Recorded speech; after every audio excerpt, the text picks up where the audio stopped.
말씀의 제목은 교인 대 신앙인입니다. 여러분들 읽으신 본문 룻기의 말씀은요, 자기 소견에 옳은 대로 행하는 그런 사람들의 모습 가운데에 하나님이 은혜를 부으셔서 어떻게 사람을 변화시키는가.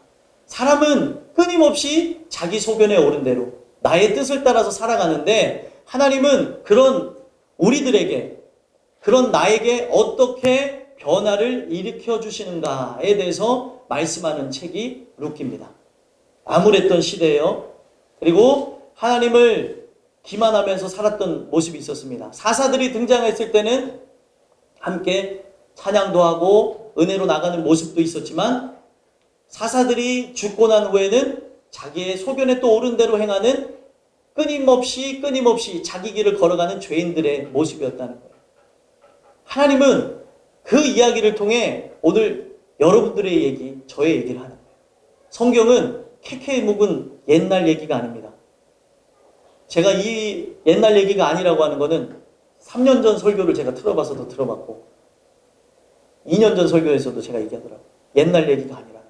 오늘 누구에게 들려주신 말씀이에요? 나에게 들려주신 말씀. 여러분들이 이것을 들으면서 믿음 없는 내 모습을 보고, 믿음 없는 우리의 모습을 보고 하나님께 부르짖었으면 좋겠어요. 믿음은 누가 주시는 거예요? 하나님이 주시는 거예요. 그래서 하나님, 내가 믿음이 없습니다. 믿음 있는 척은 하지만 믿음이 없습니다. 믿음 달라고 그렇게 기도하면서 말씀을 들으셨으면 좋겠어요.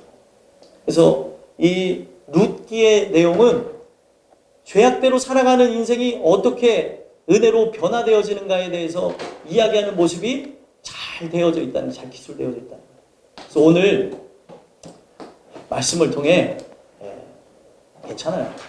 이거는 계속 아이들에게 가르쳐 주시면 돼요. 예배 시간이 어떤 것인지 가르쳐 주면 애들도 인지를 합니다. 근데 가르쳐 주지 않으면 어쩔 수 없는 거죠. 가르쳐 주시면 돼요. 걱정하지 마시고. 여러분들이 이 말씀을 들으시면서 나에게 어떤 말씀을 하시는가를 보셨으면 좋겠어요. 나에게 어떤 은혜를 주시는가, 어떤 말을 하시는가, 그것을 알게 되는 그런 시간이 되셨으면 좋겠습니다. 그래서 오늘 제가 교인과 신앙인이라는 주제로 말씀을 나누잖아요. 교인과 신앙인은요, 무엇이 차이가 있냐면, 교인은 교회 다니는 사람이고 신앙인은 예수님 때문에 믿는 사람입니다. 오늘날 교회 다니는 사람은 많아요. 그러나 신앙인은 없는 시대가 되어졌습니다.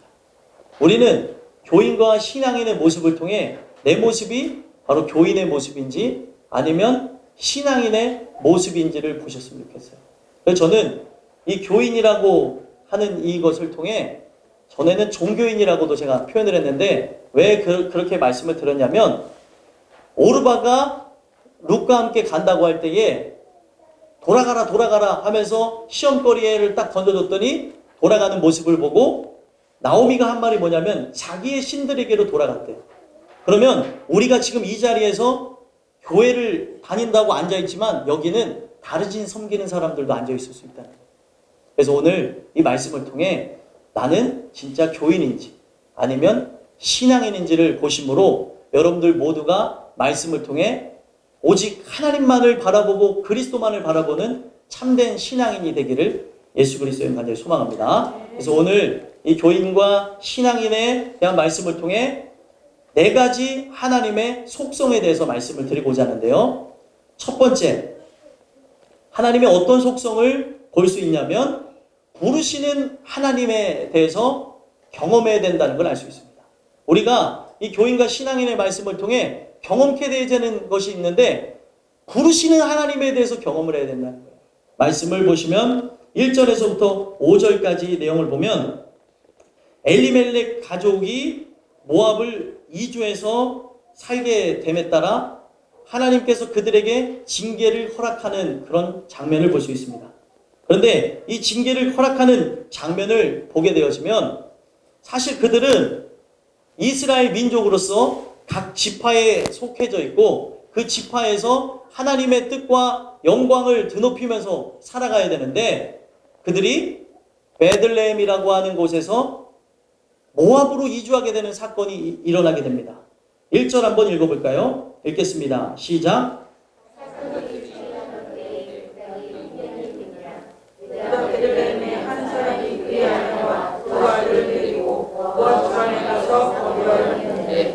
아멘. 자, 여기 보시면은 사사들이 치리하던 때에 그 땅에 흉년이 들었대요. 흉년이 왜 들었을까요? 흉년이 들은 이유는 하나님 뜻대로 살지 않았다는 것을 말씀해 주는 겁니다. 징계를 하신 거죠. 근데 그 징계가 그들에게 임하게 되니까 어떻게 됐어요? 지금 흉년이 들어서 먹을 것이 없게 되어지고 먹을 것이 없게 되는 그 상황에 의해서 우리가 해야 되는 것은 무엇이죠? 하나님 앞에 드려야 될 회개인데, 회개하지 않고 유다 베들레헴의 한 사람이 그의 아내와 두 아들을 데리고 어디로 갔어요? 모압 지방에 가서 거류하였다. 살게 되어졌다고 얘기하고 있어요. 내 죄라는 거를 통감하면서 회개하고 나가야 되는데 그것이 싫어가지고 결국에 베들레헴에서 모압 땅으로 이방 나라로 가게 되는 장면을 보게 됩니다. 우리는 이걸 통해서 알 수 있는 게 뭐냐면, 베들레헴이라고 하는 뜻이 무엇이냐면 베들이 집이고요. 그리고 레헴이 떡 혹은 빵이라고 불리는 겁니다. 그래서 빵집, 떡집이라고 해요. 그러면 빵집, 떡집 말이 좀 이상한데 예, 무엇을 얘기하는 걸까요? 빵집 하면 기억나는 거. PB가 생각나나요? 또 PB를 모르시네. 파리바게트라고. 파리바게트가 생각나시나요? 아니죠? 빵집 하면 기억나야 되는 게 어디예요? 말씀을 계속 구워서 내는 데가 어디예요? 말씀을 구워서 계속 먹이는 장소. 교회라는 거예요. 교회 안에 있는 자들이라 할지라도 내가 하나님의 은혜로 깨지지 않으면 어떤 일이 일어나요? 징계가 일어납니다. 그 삶 속에 하나님이 깨닫게 하시고자 징계를 주시는데, 그 징계는 제각각이죠. 각 사람에게 임하게 되어지는 아픔들, 괴로움들, 문제들, 사건들, 사고들, 또 질병들, 알 수 없는 그런 것을 통해 하나님께서 돌아오라고, 회개하라고, 은혜 가운데에 너가 붙잡아야 될 분은 주님이라고 말씀을 하신다는 거예요. 그럴 때에 우리는 어떻게 합니까? 하나님 앞에 회개하고 하나님 은혜대로 살겠습니다 해야 되는데 에이 하고 떠나가는 모습이 바로 우리들의 모습이라는 거예요. 은혜로 나가야 되는데 결국에 어떻게 됐어요? 그런 징계가 떨어지게 되니까 교회를 떠나가는 모습을 볼 수 있다는 거예요. 그들이 있어야 되는 장소가 거기임에도 불구하고 떠나서 어디로 갑니까? 이방 나라로, 자기의 뜻을 실현할 수 있는 나라로, 당장 내가 숨통이 트여서 먹고 살 수 있는 장소로 나간다는 거예요. 여러분들과 제가 기억해야 되는 게 무엇이냐? 먹고 사는 것은 누구의 소관이에요? 하나님의 소관이고, 우리는 머리로 정말 잘 알아요. 근데 머리로 정말 잘하는데 가슴에서 이걸 느껴내지 못하니까 문제죠. 먹고 사는 것은 하나님의 소관이라고 얘기하면서 하나님이 누구도 먹이신대요. 저기 바깥에 피는 들에 핀 백합화도 먹이시고 공중나는 새도 먹이시는데, 그들도 먹이는데 누구를 안 먹일까요? 왜 우리 자신을 먹인다는 생각을 못하냐는, 우리 자신도 먹이신다는 거예요. 그분이 바로 나의 아버지가 된다면 나를 먹이신다고 하는 것인데, 우리가 그것을 믿지 못하니까 징계가 떨어지니까 떠나가게 되는 거예요. 그래서 결국에 그 징계로 인해서 그들이 이방 나라로, 모압으로 나가게 됐더니, 이거는 무엇을 따라서 나간 거예요? 자기의 정욕을 따라서 나간 겁니다. 우리는 정욕을 따라서 나가는 자가 아니에요. 정욕을 피해야 될 자죠. 오직 말씀을 따라서 나가야 되는데, 지금 당장 편하자고 내가 교회를 떠난다, 하나님의 뜻 가운데 살지를 않게 되어진다, 더 큰 문제가 기다리고 있다는 걸 봐야 된다. 결국에 그들이 말씀의 자리에서 떠나서 잠시 잠깐의 그 평안함과 안락함을 위해서 떠나가게 되어졌더니 어떤 일들이 생겨납니까? 2절, 3절 한번 읽어볼까요? 읽겠습니다. 시작. 그 사람의 이름은 베들레헴이요 그 안의 이름은 나오미요 그의 두 아들의 이름은 마리아와 요디니 유다 베들레헴의 사람이었다. 그들이 모압 지방에 들어가서 거기 살더니 나오미라는 베들레헴에 지고 나오미와 그의 아들이 남았으며. 아멘. 하나님께서 자기의 뜻대로 나가니까, 징계를 받아들이지 못하고 하나님 앞에 회개하지 아니하고 자기 뜻대로 나가는 그들이 그대로 비춰지게 되니까 하나님께서 어떻게 하셨어요? 하나님께서 그 모든 이들을 이끌고 나갔던 집안의 가장이고 리더죠. 누구를 죽였어요? 남편 엘리멜렉을 죽였습니다. 엘리멜렉에 의해서 그 가정이 좌지우지하게 되어진 거예요. 흔들리게 된 거죠. 가장이 바로 서는 게 바로 이런 이유에서 바로 서야 되는 거예요. 하나님의 말씀에 한 사람이라도 바로 서 있으면 그 집은 살 수 있습니다. 그러나 그 한 사람이 없어서 멸망하는 것이고 그 한 사람이 바로 내가 되지 못하기 때문에 그런 아픔과 괴로움들을 볼 수 있다. 하나님을 떠나서 결국에 거기서 삽니다. 육신적으로는 편안하고 안락하게 됐는지 모르겠어요. 그런데 무슨 문제가 생겨났냐면 포기하지 않는 하나님이 계셨다. 포기하지 않는 하나님이 그들의 영혼을 구원하셔야 되기 때문에 엘리멜렉을 죽이는 장면을 봅니다. 뜻이 잘못되어졌다는 거죠. 여러분들과 저는 이 말씀을 통해 하나님은 다 구원하고자 하는 게 아니에요. 모든 사람들이 구원받기를 원하지만 하나님이 택한 영혼을 구원하기 위해서 이 모든 일들이 진행됩니다. 여러분들이 택한 영혼이라면 하나님은 끝까지 포기하지 아니하시고 내 계획을 다 틀어막아요. 내가 하나님의 낯을 피하려고 했더니 그 낯을 피하려고 하는 걸 하나님이 못하게 하고 이 길로 나가려 했더니 저 길을 막아버리고 이렇게 나가고 저렇게 나가고 하나님이 이 궁지로 몰아가시는 거예요. 왜요? 나를 너무나 사랑하기 때문에. 아무리 도망가려고 해도 도망을 못 가요. 왜요? 하나님이 나를 사랑하기 때문에. 근데 우리는 하나님이 나를 그렇게 사랑하는 것을 모르고 나아가고 있고 아직도 교회 안에 있을지라도 교회 안에 탕자로서 또 끊임없이 이 교회를 나가고자 하는 그런 모습들, 끊임없이 내 뜻을 실현하고자 하나님의 뜻대로가 아닌 나의 뜻을 실행하고자 하는 그 모습들이 바로 우리들의 모습이라는 겁니다. 그래서 결국에 그렇게 나가게 되어졌더니 그들 가정 가운데에 안타까운 일들이 생겨났어요. 그러면 하나님의 사인이죠. 남편이 죽었어요. 그러면 어떻게 해야 돼요? 돌아와야겠죠. 근데도 돌아왔나요? 안 돌아왔습니다. 그랬더니 어떤 일이 생겨났나요? 4절, 5절 읽어볼까요? 읽겠습니다. 시작. 그들은 모압 여자 중에서 그들의 아내를 맞이하였는데 하나의 이름은 어바요 하나의 이름은 루시더라. 그들이 거기에 거주한 지 10년쯤에 말론과 기론 두 사람이 다 죽고 그 여인은 두 아들과 남편이 교회에 남았더라. 아멘. 예, 이 4절, 5절 말씀을 보게 되어지면 지금 10년이라는 세월이 지났어요. 그런데도 순종하지 않고 나가니까 어떤 일들이 일어났나요? 예, 두 아들이 죽었어요. 그리고 힘없는 여인 셋만 남게 되어진 거예요. 시어머니와 두 며느리만 남게 되어진 상황에 이르게 됩니다. 우리는 이걸 통해서 하나님이 사인을 보내는데도 하나님께서 돌아오라고 하는데도 돌아오지 않게 되는 그런 모습을 본다는 거예요. 자, 그러면은 한 가지 짚어봐야 되는 게 무엇이냐면 부르시는 하나님이라고 그랬죠. 제가 첫 번째로 부르시는 하나님이라고 말씀을 드렸는데 하나님은 우리의 삶에 고통이라고 하는 것을 통해서 여러분들을 부르십니다. 고통이 딱 찾아와요. 위기가 찾아오게 됩니다. 그러면 그 위기와 고통이 찾아오게 되면은 여기 안에 교인이든 신앙인이든 어떤 계기에 의해서 하나님이 청하셨기에 교회 안으로 들어온다는 거예요.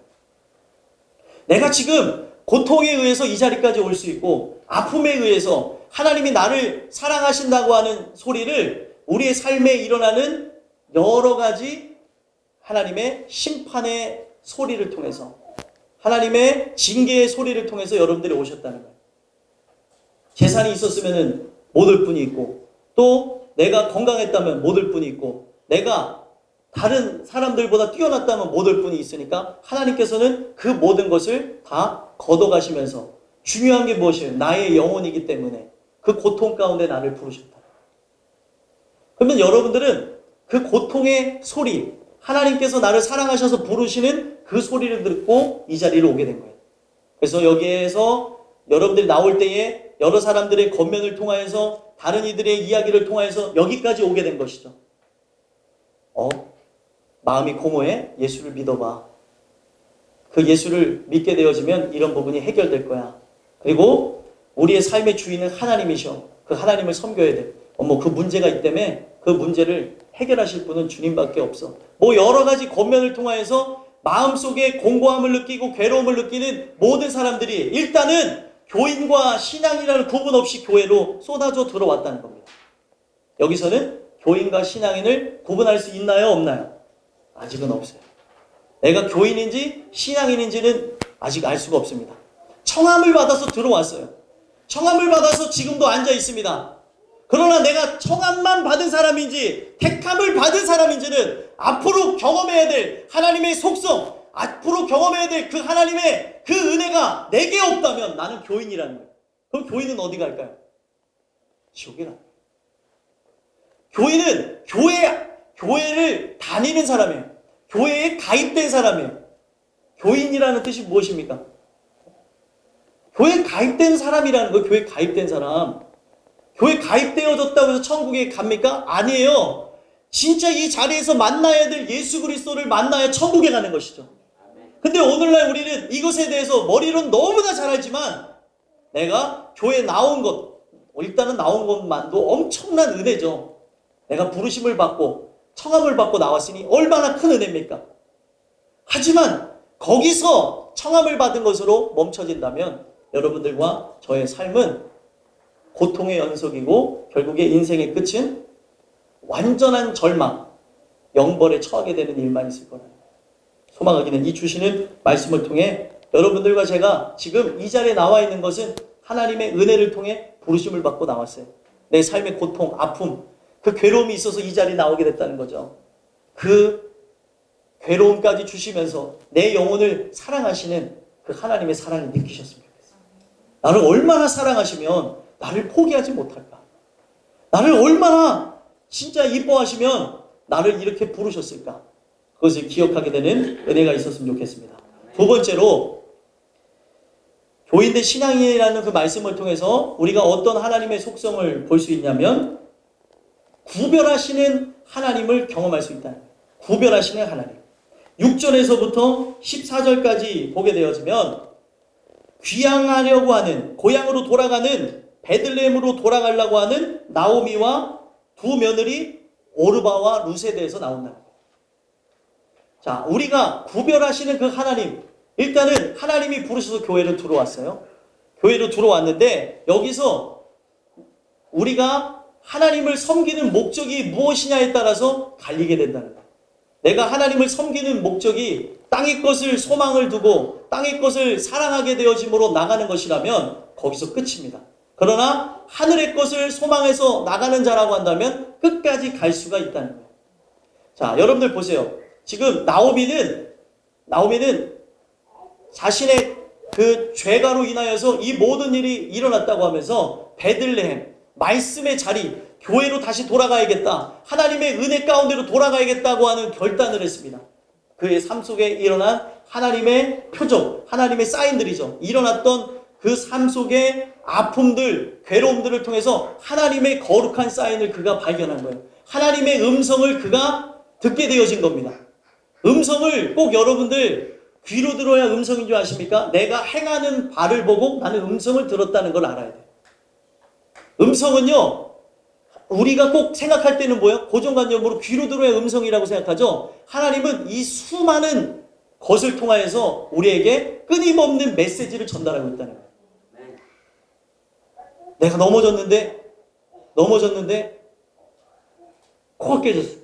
그러면은 코가 깨진 걸 통해서 야, 왜 코가 왜 깨졌을까?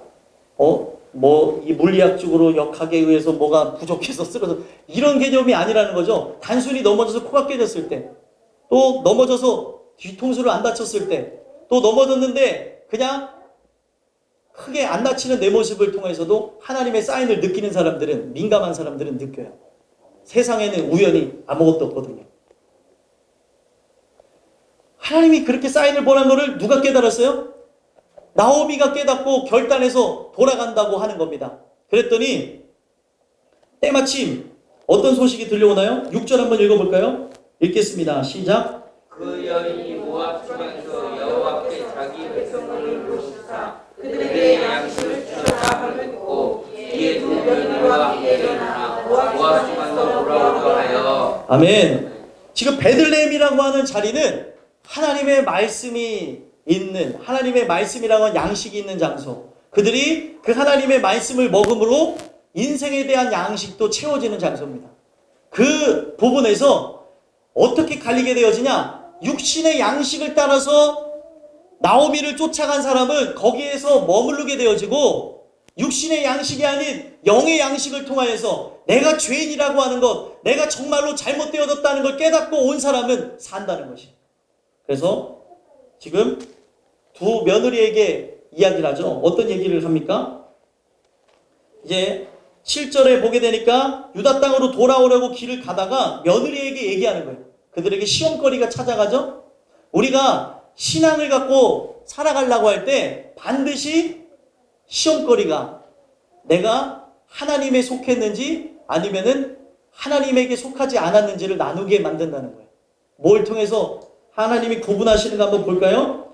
자, 8절 한번 읽어보겠습니다. 8절, 9절 읽겠습니다. 시작. 나오미가 두 며느리에게 이르되 너희는 각기 너희 어머니 집으로 돌아가라. 너희가 죽은 자들과 나를 선대한 것 같이 여호와께서 너희를 선대하시기를 원하며 여호와께서 너희에게 허락하사 각기 남편의 집에서 위로를 받게 하시기를 원하노라 하고 그들의 입맞춤에 그들이 소리를 높여 울며 아멘. 자, 여기 보게 되면은 돌아가라고 얘기하죠. 두 며느리에게 돌아가래. 하나님께서 너희들을 선대하시기를 원하며 하나님께서 너희 남편의 집에 가서 잘 살기를 원한다 하면서 돌아가라고 얘기합니다. 돌아가라고 얘기해요. 돌아가라고. 근데 이때는 어때요? 단순히 하나님께서 선대하기를 원하면서 너희 남편의 집에 돌아가라고 얘기를 했더니 10절에 어떻게 얘기합니까?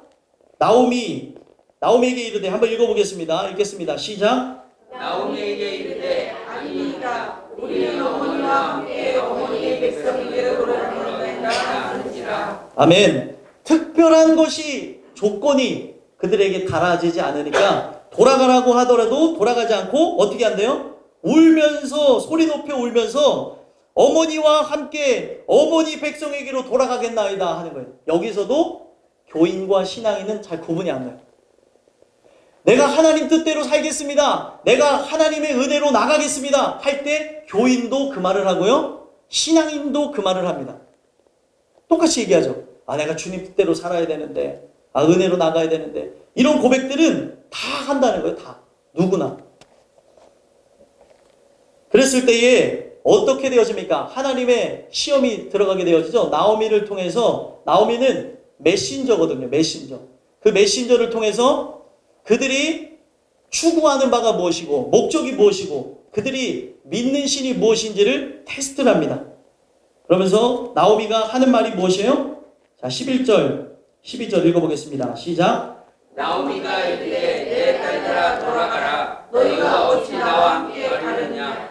내 태중에 너희가 남편을 아직 있느냐. 내 딸들아 돌아가라. 나는 늙었으니 남편을 두지 못할지라. 가령 내가 소망이 있다고 말하든지 오늘 밤에 남편을 두어 아들을 낳는다 하더라도. 아멘. 지금 여기서 계속 주장하는 게 뭐예요? 돌아가라는 거죠? 돌아가라는 거예요. 목적이 만약에 너희들이 살고자 하는 목적, 먹고 사는 것에 대한 문제로서 나오는 것이면 돌아가라는 거예요. 여러분들 교회에서 이런 일들이 일어나요. 어떤 일들이 일어나냐면 내가 예수를 믿는 목적이 단순히 이 땅에서 복받는 것이 목적이라면 하나님께서 그 사람들을 구별해내시는데 내가 단순히 예수 믿는 것이 이 땅에서 잘 먹고 잘 살고 장수하고 그냥 형통하고 그냥 사람들하고 만나든지 막 하하호호 하면서 살아가는 것에 단순 목적으로 살아가는 사람이라면 하나님이 반드시 흔들어서 시험을 합니다. 이게 진짜인지 가짜인지. 그래서 어떻게 해요? 절망의 상태가 일어나고 문제가 딱 가잖아요. 그러면 목적이 이 땅이 목적이었어요. 이 땅에서 잘 되는 것, 이 땅에서 장수하는 것, 이 땅에서 형통하는 것, 이 땅에서 떵떵거리고 사는 것, 그것이 목적이었다면 그 시험을 통과하지 못하고 돌아가게 된다. 왜요? 아, 예수 믿고 복 받으려고 그랬더니 복은커녕 집이 망했고 예수님을 지금 만나서 잘 살려고 그랬더니 병에 걸렸고 내가 진짜 예수 때문에 이렇게 나가려고 그랬더니 이런 일들이 생겨났다. 이게 말이 되는 일이냐? 어떻게 이런 손해를 보냐? 그 사람은 목적이 그냥 이 땅에 있었던 거예요. 그럼 그런 사람들은 얼마 가지 않아서 다 떨어져 나갑니다. 예수를 믿는 목적이 뭐냐는 거예요. 교회를 오래 다녔어도 집사님, 권사님, 장로님, 심지어 목회자인 경우에도 어떤 일들이 일어나냐면 예수를 믿는 목적이 단순히 땅에서 잘 되는 것에 의해서 믿는 사람들이 너무나 많다는 거예요. 그런 사람들은 하나님이 하는 시험에 들어가게 되면 다 떨어져 나갑니다. 왜요? 목적이 달랐고 그가 섬긴 신은 하나님이 아니었다는 거예요. 돌아가라는 거죠. 너는 거기 가게 되면은 가능성이 없다는 거예요. 나오미가 어떤 얘기를 합니까? 이 계대 결혼이 있었거든요. 지금 남편을 잃었잖아요. 두 며느리가. 그러면은 자신을 통해서 아들이 태어나게 되면 그 아들과 결혼을 시키는 거예요. 근데 나오미가 할머니예요, 할머니. 할머니가 어떻게 결혼을 하겠으며, 눈먼 할아버지도 만나기도 어렵고, 결혼을 한 다음에 자녀를 낳는 것도 불가능하며, 혹시나 자녀를 낳았을지라도 그거를 기다린다고 하는 것은 불가능하다라고 했더니 어떻게 하게 되냐는 거예요. 13절 한번 13, 14절 읽어보겠습니다. 시작. 너가 없이 그들이 자녀를 기다렸으며 어찌 남편이 없이 지내겠다고 걱정하느냐. 내 딸들아 그렇지 아니하니라. 여호와의 손이 나를 치셨으므로 나는 너희로 말미암아 더욱 마음이 아프다 하매 그들이 소리를 높여 다시 울더니 오르바는 그의 시어머니에게 입맞추되 룻은 그를 쫓았더라. 아멘. 자 보세요. 여기서 갈리게 되죠. 룻의 목적과 오르바의 목적이 딱 나왔어요. 오르바의 목적은 뭐였죠? 네, 남편을 통해서 좀 편하게 먹고 사는 것. 그죠? 좀 편안하게 사는 것.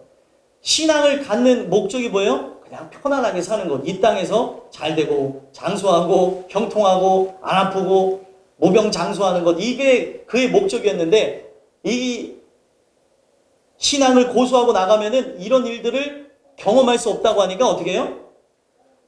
큰 소리를 높여 허허허 울더니 오르바는 어머니에게 시어머니 어떻게 입을 맞추고 돌아서 갔어요. 등을 돌려서 갔습니다. 오르바의 이름의 뜻이 뭐냐면 등이에요, 등. 왜 등이었을까요? 등을 돌리고 갔다는 거예요. 이게 바로 교인의 모습입니다.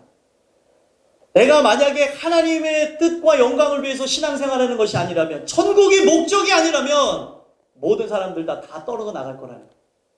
근데 이거 잘 들으셔야 됩니다. 오늘날 많은 사람들이 천국이 목적이 아닌 양 그렇게 신앙생활 하신 분들이 있고, 또 이런 분들이 있어요.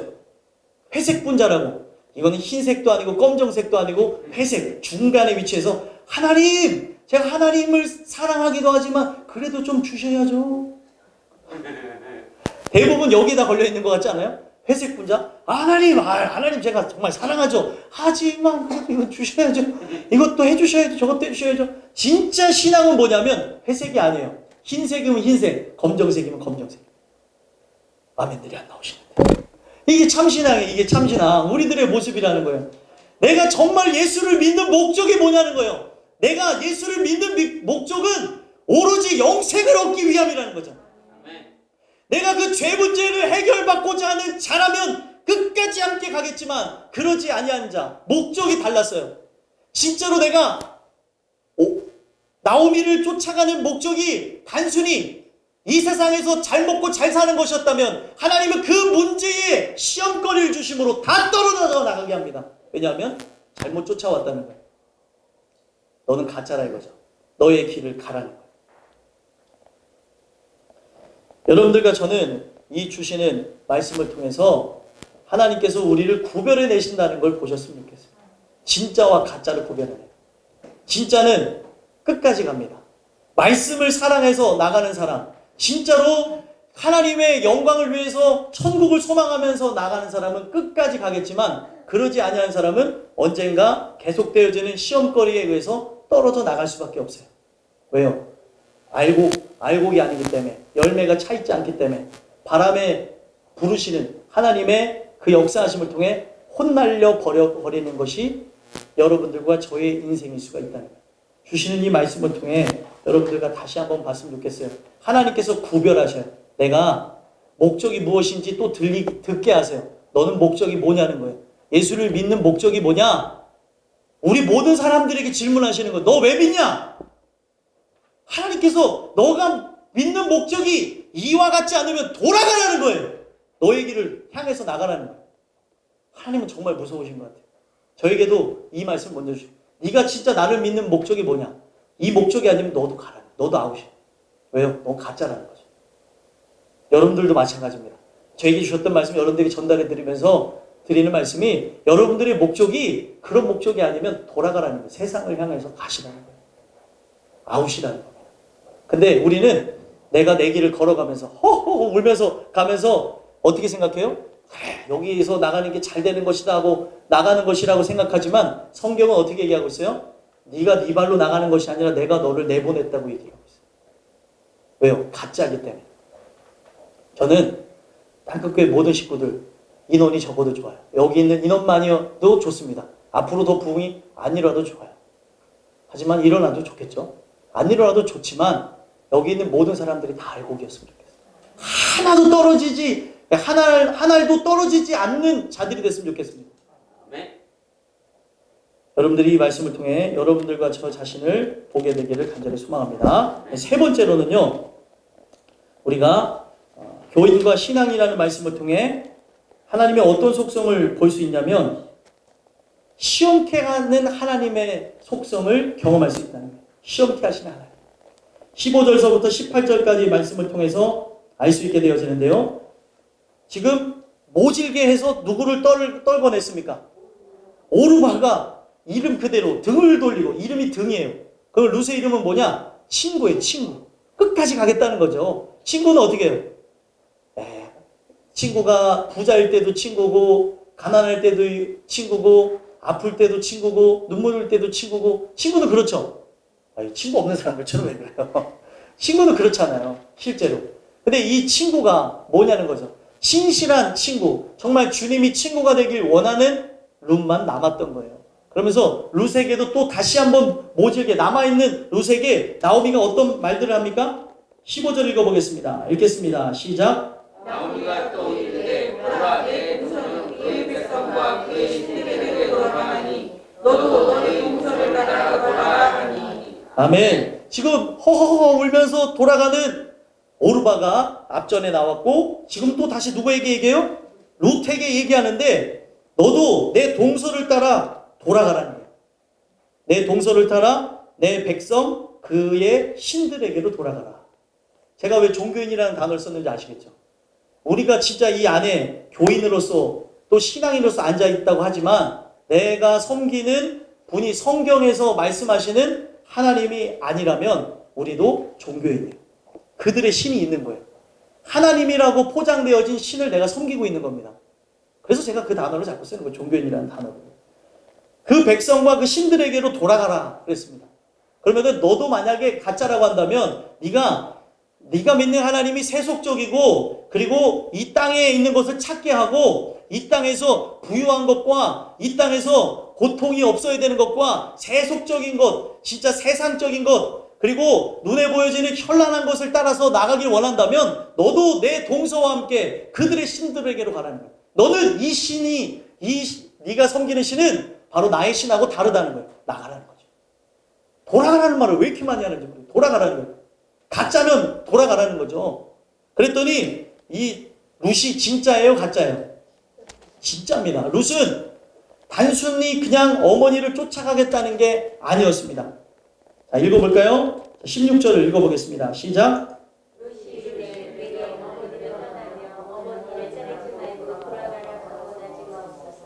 어머니께서 가시는 곳에 나도 가고 어머니께서 머무시는 곳에서 나도 머물게 하리라. 어머니의 백성이 나의 백성이 되고 어머니의 하나님이 나의 하나님이 되시리니. 아멘. 여기 어머니 하나님 했더니 이걸 또 저기 이단에서는 어머니 하나님 여기 있지 않냐 그러더라고요.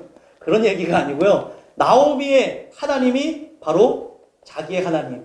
나오미의 백성이 내 백성이 된다는 것을 강조하고 있어요. 자 보세요. 오르바는 그의 백성, 그의 신들에게로 돌아갔어요. 그런데 룻이 고백했던 게 뭐예요? 어머니의 백성, 나의 백성, 그리고 어머니의 하나님, 나의 하나님. 이거를 원해서 나가는 거예요. 여러분들 지금 룻이 오르바를 룻이 오르바를 따라가는 게 헷갈리면 룻이 나오미를 따라가는 이유가 무엇입니까? 나오미를 따라가는 게 하나님 때문에 따라가는 거예요. 하나님 때문에. 하나님이 정말로 내 하나님이 됐으면 하는 그 마음을 갖고 따라가는 겁니다.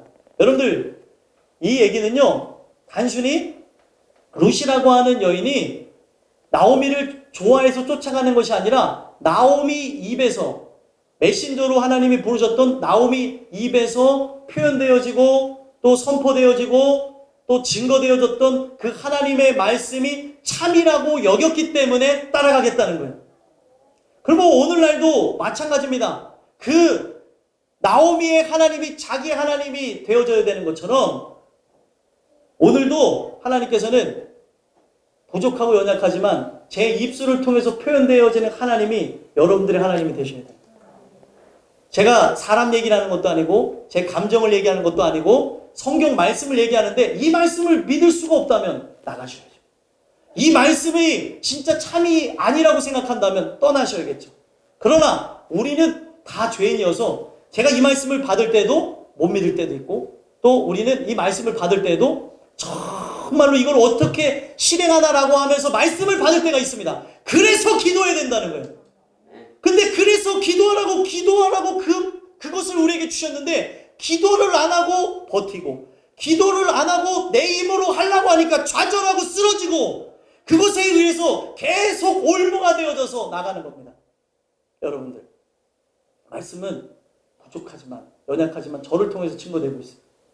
근데 여러분들 어떻게 되어지는가 이 말씀을 통해서 보게 되어지면요, 하나님께서는요 하나님의 그 말씀 자체로 시험하신다는 거예요. 저 말이 참이라고 믿는 사람은 끝까지 가는 거고 그 말이 참이라고 여기지 않는 사람들은 결국에 나가게 되는 겁니다.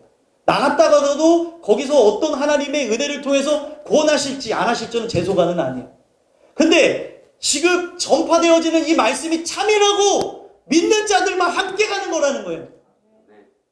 제가 여러분들에게 전달해드리는 저의 하나님, 그리고 성경 속에 있는 그 하나님, 이 하나님이 진짜라고 여기는 사람들만 함께 가는 겁니다. 그래서 17절 한번 읽어볼까요?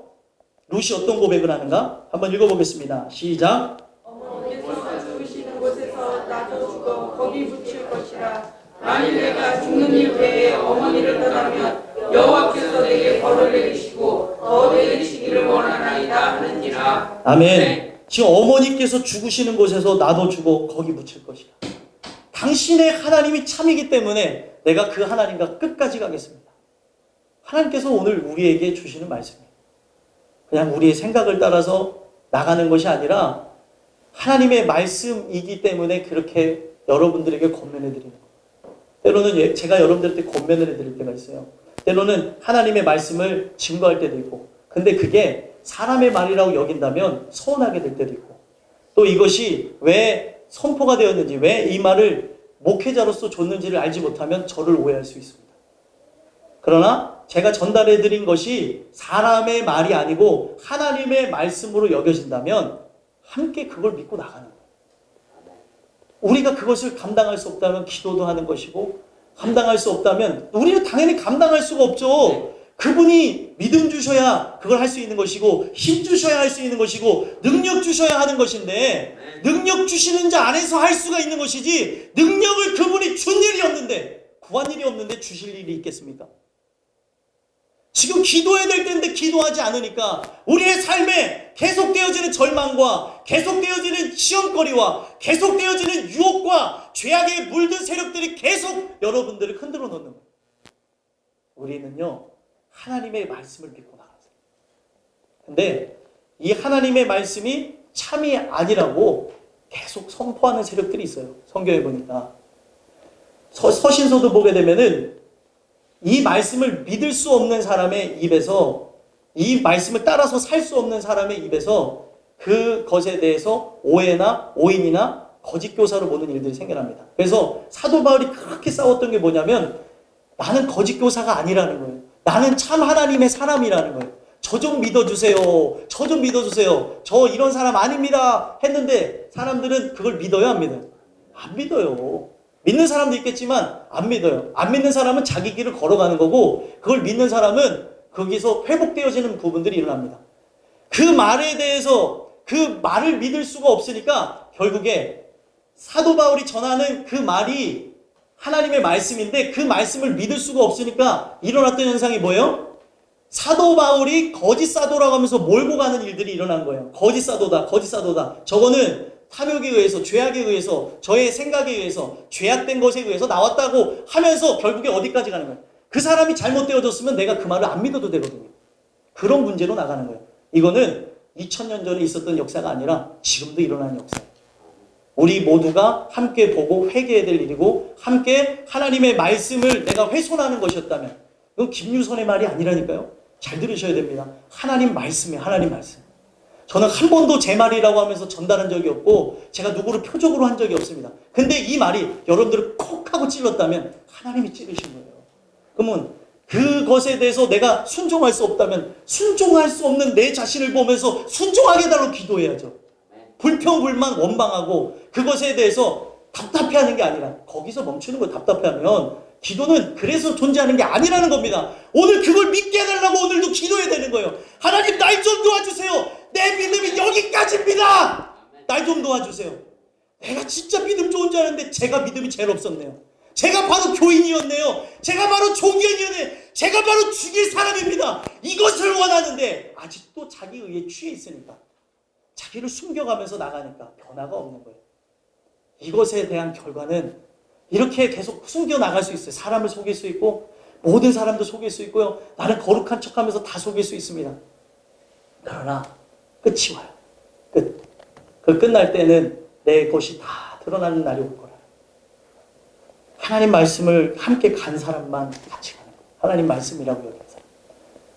저는 이 교회를 하면서 지금까지 다 하나님의 인도하심 속에 왔어요. 연약하고 부족하지만 한 번도 세상에 연약하니까 연약한 부분도 있지만 세상에 눈 돌린 적이 없고요. 그리고 이 교회를 하나님의 은혜 가운데 하면서 세속적인 거를 사랑하면서 오지 않았습니다. 연약한 부분이 있어서 그런 부분 나타날 수 있겠죠. 그러나 그런 부분이 없었어요. 근데 그런 부분에서 혹시라도 제가 뭐 알고 얘기하는 게 아니에요. 혹시라도 오해하는 부분이 있었으면 오해하는 걸 풀으셨으면 좋겠고요. 이 오해가 누구에 대한 오해인지를 아셔야 돼요. 저에 대한 오해가 아니라 제가 전하는 말씀, 그 말씀 자체이신 하나님에 대해서 내가 색안경을 끼고 믿기 싫어서 발버둥 치는 연약한 인간의 모습이라는 거예요. 제가 그랬었고요. 하나님 이걸 어떻게 믿을 수 있나요? 이걸 어떻게 하라는 겁니까? 그 문제에 우리는 항상 걸려 있어요. 믿음 주시지 않으면 못한다니까요. 300용사 그 말씀 왜 주셨겠습니까? 오늘 교인대 신앙인 이 말씀 왜 주셨겠습니까? 신앙인만 나오는 거예요. 신앙. 점점 시대는 악해질수록 정말 주님을 찾는 사람들은 없어지고요. 세상을 쫓아서 나갑니다. 그런 자들이 되지 않으셨으면 좋겠고요. 결국에 이러한 그런 결단과 그런 마음이 진짜라고 확인했던 나오미가 어떻게 했습니까? 18절 읽어보겠습니다. 시작. 나오미가 루시 자기와 함께 가기로 결심함을 보고 그에게 말하기를 그치니라. 아멘. 이제 그가 진짜인 것을 확인하고 그치고 이제 은혜 가운데에 진행되면서 나가는 거예요. 여러분들과 저는 하나님의 시험이 반드시 있어요. 내가 믿는 신이 바로 진짜 하나님인지 아닌지에 대한 시험이 있고요. 또 내가 그 하나님을 믿는다면서 나왔으나 그 하나님에 대한 믿음이 세속적인 것인지 참된 하나님에 대한 믿음인지를 시험하는 일들이 내가 순종할 수 없는 것들, 내가 바랄 수 없는 것들, 할 수 없는 것들을 따라서 사랑하는 이들에게 먼저 주셔요. 사랑하니까 그걸 주시는 것이지 사랑하지 않는데 그걸 왜 주는 거예요. 그거를 오해하시면 안 돼요. 사랑하니까 하나님께서 더 큰 은혜를 부어주시고자 더 큰 은혜의 항해, 더 깊은 곳, 하나님의 알 수 없는 오묘한 것까지 알게 하시기 위해 그거를 하시는데 우리는 어느 수준에 머물러서 그대로 멈추려고 하냐는 거예요. 베드로후서에 더욱 힘써서 나가요. 힘써서. 안다고 그치는 게 아니라 더욱 힘써 그분을 알게 게으르지 말라고 얘기하고 있습니다. 여러분들과 제가 그런 은혜로 나가는 참된 하나님의 사람이 되셨으면 좋겠습니다. 끝으로 마지막 네 번째로 교인대의 신앙이라는 이 말씀을 통해 하나님의 어떤 속성을 말씀해 주시느냐? 의직해 하시는 하나님이라는 것을 말씀해 주신다. 이제 신앙대로 살아가는 사람들이 교회로 돌아옵니다. 신앙 내가 진짜 하나님께로 돌아갈래 하면서 탕자들이 돌아오기도 하고요. 교회 안에서도 교회 안에서도 이런 움직임들이 동일하게 일어나요. 이 말씀은요, 교회 바깥에서 교회 안으로 들어올 때도 적용되는 것이고요, 교회 안에 탕자들이 하나님의 사람으로도 변화되어질 때 일어나는 일들입니다. 앞에 일어났던 시험거리들이요. 그런데 우리가 이제 하나님 뜻대로 살라고 하면 어떤 일들이 생겨나요? 방해하는 요소들이 끊임없이 찾아온다는 거예요. 그럴 때에 진짜 하나님의 은혜로 살고자 회개되어진 사람들은 그 하나님만을 의지하는 거예요. 그 하나님만 바라보는 거예요. 누구의 소리도 집중하지 않습니다. 하나님의 소리만 집중한다. 그 말씀이 19절에서부터 22절까지 나온다는 거예요. 19절 한번 볼까요? 이제 룻과 나오미가 귀향하는 가정 가운데 일어난 겁니다. 19절 읽어보겠습니다. 시작. 이에 그 사람이 베들레헴까지 갔더라. 베들레헴에 이를 때 온 성읍이 그로 말미암아 떠들며 이르기를 이가 나오느냐 하는지라. 아멘. 베들레헴이라고 하는 장소, 제가 교회라고 제가 말씀드렸잖아요. 상징적으로 교회로 들어갔더니 교회에서는 어떻게 해야 돼요? 사실 탕자가 돌아왔어요. 자기의 죄악을 깨닫고 문제를 깨닫고 정말로 사죄하는 마음 갖고 하나님에 대한 내가 범죄하였습니다 하고 벌벌벌벌 떠는 마음으로 돌아왔어요. 그랬는데 교회 안에서 어떤 일들이 일어나요? 온 성읍이 그들로 말미암아 떠들며 이르기를 이가 나오미냐 하는지라. 여기서 떠들면서 막 얘기를 하죠. 여러분들 그런 경우가 있어요. 제 사랑하는 친구 중에 화상을 입었던 친구가 있는데, 화상을 딱 입고 나니까 어떤 생각이 드냐면 내가 하나님 뜻대로 살지 않았구나라는 생각을 가졌대요. 제가 그걸 들으면서 어떤 생각을 갖게 되었냐면, 사람은 누구나 어떤 문제가 터지면 내가 하나님 뜻대로 살지 않았구나라고 하는 본능적인 두려움이 생기는구나라는 걸 생각했어요. 그러면서 그것에 대한 확증으로 제가 찾아볼 게 있어서 TV 프로를 하나 다운받아서 그걸 봤는데, 스님이 나오더라고요. 그 스님이 절에서 앉아있는데 절에서 자는데 돌이 저 위에서 굴러 떨어 들어와서 자기 그 집 앞에서 멈췄다는 거예요. 그랬더니 그 분이 본능적으로 생각한 게 내가 뭐 잘못한 게 있는가, 그런 생각을 했대요. 내가 뭘 잘못한 게 있는가. 우리는요, 살아가는 삶 속에 어떤 사건과 사고와 문제가 터지면 내가 잘못한 것은 없는가, 이게 지극히 정상적인 일이에요.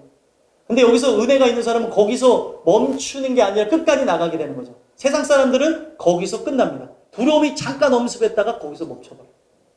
교인들도 잠깐은 그랬다가 반짝하는지 모르겠는데 좀 지나면 또 똑같습니다. 진짜 하나님에 대한 두려움을 느낀 사람만 끝까지 나가는 거예요. 그래서 용기를 내서 하나님께 돌아왔어요. 용기를 내서 내가 교회 안에 있었지만 세상 사람이었는데 용기를 내서 하나님 뜻대로 살고자 이제 돌아왔습니다. 내 생각과 내 마음이 주께로 향해졌는데 그 다음에 어떤 일들이 생겨나요? 사람들의 조소가 나오는 거예요. 사람들이 떠들면서 이러는 거예요. 야, 쟤 있잖아, 돌아왔는데 하나님이 치셨대. 하나님이 치셔서 화상을 입었댄다.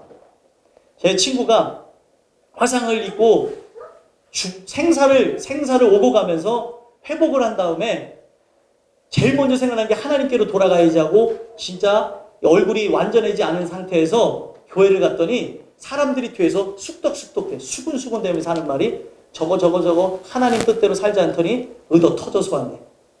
해야 될 말이 있고 하지 말아야 될 말이 있어요. 교회 안에서 인격을 갖추십시오. 교회 안에서 아무 말이나 하지 마세요. 내 감정대로 쏟아내지 말라는 거예요. 그 말이 틀렸습니까? 맞았습니까? 그가 한 말 자체는 맞아요? 틀려요? 맞아요. 그럼 맞다고 해서 이것이 기다고 해서 막 떠들어야 돼요? 아니라는 거예요. 근데 우리는 이게 내 감정에 의해서 이게 참인지 뭔지 똥인지 된장인지도 모르고 막 떠든다는 거예요. 아유, 아무나 걸려서 이 말에 맞아서 죽어라. 내 불만을 토로하는 장소가 교회가 아니고 내 아픔, 괴로움을 쏟아내는 장소가 교회가 아닙니다. 죄인들이 모이는 곳이지만 내가 이 세상에서 못 살았던 걸 여기서 막 소리 지르면서 짐승처럼 날뛰는 곳이 교회가 아니라는 거예요. 인격을 갖추셔야죠. 직분이 무슨 의미인지를 알아야죠. 하나님이 부르신 소임이 뭔지를 알아야죠. 모르고 함부로 떠들어대니까 상처를 입는 거예요. 교회를 힘겹게 나왔는데 그 말 한마디에 교회를 안 다니게 되고, 물론 그 모든 부분도 하나님 앞에 속했다고 하지만 여러분들이 그렇게 한 모든 것은 다 심판대에 서게 될 거라는 거예요. 근데 내가 그 사람이 어떻게 인생을 살았는지, 어떤 과정 가운데서 나왔는지, 그 사람이 누군지도 모르면서 그 사람에 대해서 내가 다 아는 것이냐 함부로 말한다면, 저 사람 저래서 얻어맞았어. 아, 저 사람 저 마음이 있어, 이 마음이 있어. 여러분들 자신이나 보셔야 돼요. 여러분들 자신. 왜 나는 못 보면서 남들을 얘기합니까? 교회 안에 들어오는 그 사람들을 사랑하셔야죠. 교회 안에 들어오는 사람들을 똑같아요. 교회 안에 들어온 사람들 죄인이에요, 죄인이 아니에요? 죄인이죠. 그러면 나는 교회 안에 들어왔다고 해서 죄인이에요, 죄인이 아니에요? 죄인이요. 죄인이에요. 교회에 있어도 죄인인데 교회 안에 죄 져서 들어왔다고? 어허, 또 하나 들어왔네? 돌 어딨어? 돌 들어서 쳐 죽이려고 그러면 안 된다는 거예요. 그래서 주님이 하신 말씀이 뭐예요? 죄 있는 자가 돌을 들어서 치라는 거예요. 죄 없는 자가. 근데 죄 없는 자가 있어요? 없습니다. 우리도 다 이런 과정을 통해서 왔고, 지금도 내가 은혜 안에 산다고 하지만 이 교회는 누가 존재하고 있습니까? 교회는 아직도 신앙인과 교인이 양분되어져서 나갑니다. 내가 깨어있지 않으면 오늘도 교인의 소리에 입각해서 시험에 빠질 수도 있고, 오늘도 내가 그 교인의 대화를 나누면서 하나님을 기만하고 하나님의 뜻이 아닌 죄악에 따라 나갈 수 있다는 거예요. 깨어있어야죠. 무엇이 나를 지금 억누르면서 죄악으로 나가고 있는지를 알지 못한다면 오늘도 사람들은 우리 사랑하는 이들을 품어주지 못하고 조소하고 비웃는다는 거예요. 아이고 저랬다며, 어땠다며, 아유 벌 받았어, 뭐 어쨌어. 내 모습을 보라는 거예요. 벌이 예정되어져 있는 내 모습, 그에게 줬다는 거 성경에 분명히 얘기했습니다. 그들만 죄가 있어서 죽은 것이 아니라 너희들도 죄가 있다는 거예요. 그리고 사람이 죽은 거에 대해서 관심을 갖는데 죽은 게 문제가 아니라 어디 가느냐가 더 큰 문제입니다. 여러분들과 제가 이 말씀을 통해서 보셨으면 좋겠어요. 떠들며 이르기를 이가 나옴이냐. 나옴이라고 하는 뜻은 기쁨이라는 뜻을 갖고 있거든. 나의 기쁨. 근데 나오미가 돌아오는데 누가 없어졌어요? 남편들이 다 없어졌어요. 나오미도 없어지고 같이 갔던 며느리들도 없어. 나오미가 초라한 행색으로 돌아왔는데 이름을 부르면서 조롱하는 거예요. 네가 나오미냐? 네 이름이 기쁨이냐? 기쁨이 아닌데? 하면서 사람들이 허허허 하면서 조속거리가 되어지니까 뭐라고 얘기합니까? 이 나오미가 의지하는 분이 딱 하나님이라는 걸 보여주는 거죠. 의지하는 자가 전능자라는 걸 보여줍니다. 20절 읽어보겠습니다. 시작. 나오미가 그들에게 이르되 나를 나오미라 부르지 말고 나를 마라라 부르라. 이는 전능자가 나를 심히 괴롭게 하셨습니다. 아멘. 나오미가 얘기하는 게 뭐야? 나 그래. 내가 바로 마라다 마라. 나를 지금 나오미라 부르지 마. 난 기쁨 없어. 나 죄악을 범해서 마라. 마라가 기억나시죠? 출애굽기에 보면 마라의 쓴물. 나는 인생의 쓴물을 맛보고 왔어. 고통을 맛보고 왔어. 나는 이런 사람이야. 죄인이야. 여러분들이 교회에서 이런 사람이라는 것을 드러낼 때 뭘 드러내시면 되냐? 죄인이라는 것만 드러내세요. 죄인이라는 거. 내가 무엇을 했다. 무엇을 안 했다. 나는 이런 사람이다. 뭐다. 나의 권리를 주장하지 마시고 여기는 죄인들이 모이는 거예요. 죄에 대한 고백이 끊임없이 터져 나와야 되는 것이지 내가 무엇을 했다는 것, 나의 업적은 교회에서 없어요. 나는 그리스도와 함께 십자가에 못 박혀 죽었는데 왜 끊임없이 내가 나오냐고요. 아, 봉사를 하면서도 이러면 못해 먹겠네. 하지 마세요. 그런 사람은 안 해도 돼요. 하나님이 그 일을 하게 하셨는데 하나님이 나를 시켰어요. 전능자가 72억 분의 일 중에 나를 사랑하셔서 이 일을 시켰는데 이 일을 시킨 자가 전능자라는 걸 잃어버리니까 불평불만하는 거야. 막 자기 감정에 따라서 한다 그랬다 안 한다 그랬다 다 잘못되어져. 이 누구 얘기예요? 내 얘기. 하나님 이러면 제가 목회자로서 어떻게 할 수 있나요? 하나님 내가 이러면은 내가 권사로서 집사로서 내가 진짜 전도사로서 이걸 할 수 있나요? 아닙니다, 여러분들. 우리가 진짜 은혜 가운데 이런 모습들을 보지 않으면 우리는 다 교인에 불과한 거예요. 전능자가 나를 괴롭게 했다는 것을 죄인이라는 것을 인정합니다. 그리고 21절 읽어볼까요? 읽겠습니다. 시작. 내가 공중하게 나갔더니 여호와께서 내게 기어 돌아오게 하셨느니라. 여호와께서 나를 징벌하셨고 전능자가 나를 괴롭게 하셨거늘 너희가 어찌 나를 나오미라 부르냐 하니라. 아멘. 풍족하게 나갔다가 비어서 돌아오게 되어졌고, 풍족하게 나갔다가 비어서 돌아왔다. 풍족했었는데 비었고 나갔다가 돌아왔다. 이렇게 얘기를 하고 있어요. 그러면서 전능자가 나를 징벌하셨고 전능자가 나를 괴롭게 하셨대요. 내가 진짜 참 죄인입니다. 내가 죽을 사람입니다. 내가 가장 못된 사람입니다. 라고 했더니 주변에 있는 모든 사람들의 얘기가 여기 적혀져 있지 않지만 그쳐졌었던 것 같아요. 그리고 그들이 살아가는 진짜 신앙의 모습을 사람들이 보면서 자기들을 돌아보는 일들이 생겨났다는 겁니다. 여러분들과 저는 이 말씀을 통해 우리는 죄인이라고 하는 걸 드러내는 장소예요. 때로는 우리의 믿음이 한계에 부딪힐 때가 있습니다. 목회자도 누구든. 목회자로서 믿음 좋은 거 아니잖아요. 하나님이 그 믿음을 키우시고자 한계에 부딪힐 때 그 한계를 부딪히는 게 사랑이에요. 하나님의 사랑. 날 사랑해서 나로 하여금 더 주님의 일을 감당하라고 나에게 이런 걸 주시는구나. 아, 오늘도 기도해야지. 내가 오늘도 그냥 여기서 멈추지 말아야 되지. 이걸 기억하게 되는 은혜가 있었으면 좋겠습니다. 22절 읽어볼까요? 읽겠습니다. 시작. 나오미와 모압 여인과 함께 돌아갔는데 그들이 보리 추수 시작할 때 베들레헴에 이르렀더라. 아멘. 결국에 나오미가 모압 지방에서 그의 며느리 모압 여인이래요. 여러분들 모압 여인 룻이 누구를 상징하는 거예요? 여러분들과 저를 상징하는 거예요. 룻이 모압 여인이에요. 이방 사람이었고 죄인이었고 허물과 죄로 죽었었던 존재고 가망이 없는 상태였으나 하나님이 돌아오게 하셨어요.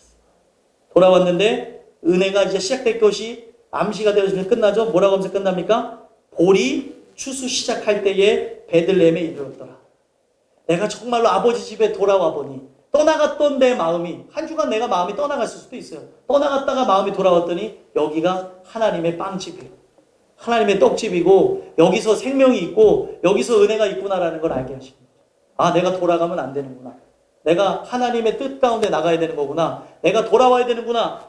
바로 그것을 가르쳐 주시는 거죠. 보리 추수 시작할 때 베들레헴에 이르렀더라. 하나님께서 풍족하게 여실 삶이라는 걸 보여줍니다. 분명히 성경은 얘기하고 있어요. 그의 나라와 그의 의를 구하면 이 모든 것을 더해 주십니다. 하나님의 영광을 위해서 나가는 것이고 다 모든 것이 믿음이라는 것은 뭘 통해서 나와요? 종교적 행위를 통해서 나오는 게 아니라 믿음은 들음에서 납니다. 들어야 믿음이 생기고 듣고 나서도 우리가 행하지 못할 만한 것들이 있기 때문에 기도가 필요한 거예요. 그런데 그것을 안 하고 내 신앙이 머물러 있다, 더욱더 강건해진다라고 생각한다면 오산이라는 거예요.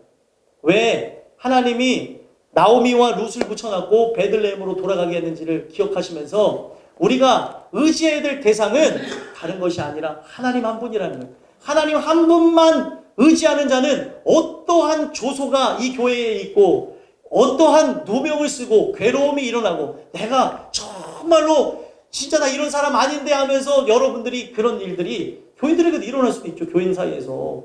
우리가 살아가는 장소인데 여기가 우리 좌충우도라는 지역 아니에요? 여기서 일어날 수 있습니다. 그럴 때에 전능자 하나님 한 분만 바라보는 사람만 남는 거예요. 그분을 의지하는 사람. 근데 의지하는 자가 사람이었으면 사람이 나에게 뭐라고 하면 어떻게 나한테 이럴 수 있어? 의지하는 자가 그분이었으면 거기서 실족하는 거예요. 근데 의지할 자가 하나님이었으면 뭐예요? 내가 그 하나님 당신의 말씀 때문에 있습니다. 당신의 은혜 때문에 있습니다. 내가 그 은혜로 끝까지 내가 살게 하옵소서 고백하면서 나간다.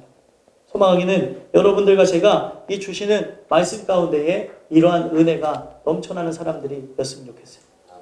네 가지 하나님의 속성에 대해서 얘기했죠. 첫 번째는 어떤 하나님? 부르시는 하나님. 두 번째는 구별하시는 하나님. 세 번째는 시험케 하시는 하나님. 네 번째는요, 의지케 하시는 하나님. 의지해야 될 대상은 사람이 아니에요. 하나님이에요. 의지해야 될 대상은 하나님의 말씀입니다. 그 말씀의 위로를 받으시고 그 말씀의 힘을 얻으셔야 돼요. 사람을 믿지 마세요. 저도 믿지 마세요. 제가 전하는 말씀은 믿어도 되겠지만 저라는 사람은 믿지 마세요. 또 여러분들이 서로 나아가면서 동역자로서 의지할 때도 있지만 사람을 끝까지 믿지 마세요. 사람은 다 연약한 존재입니다. 그러면 사람을 믿지 말라고 하는 데서 사람 간의 불신을 제가 주고자 드린 말씀이 아니라 누구든지 넘어질 수 있는 존재니까 넘어졌을 때 손을 내밀어서 일으켜주시고 못 가는 것 같으면 밀어도 주시고 끌어주라는 거예요. 모두가 함께 나가야 될 모습이라는 거예요. 이 말씀을 통해 여러분들과 저는 전능하신 그 하나님만을 의지하면서 나가는 역사가 있었으면 좋겠습니다. 기도하겠습니다. 하나님, 교인들 신앙이라는 말씀을 갖고 나가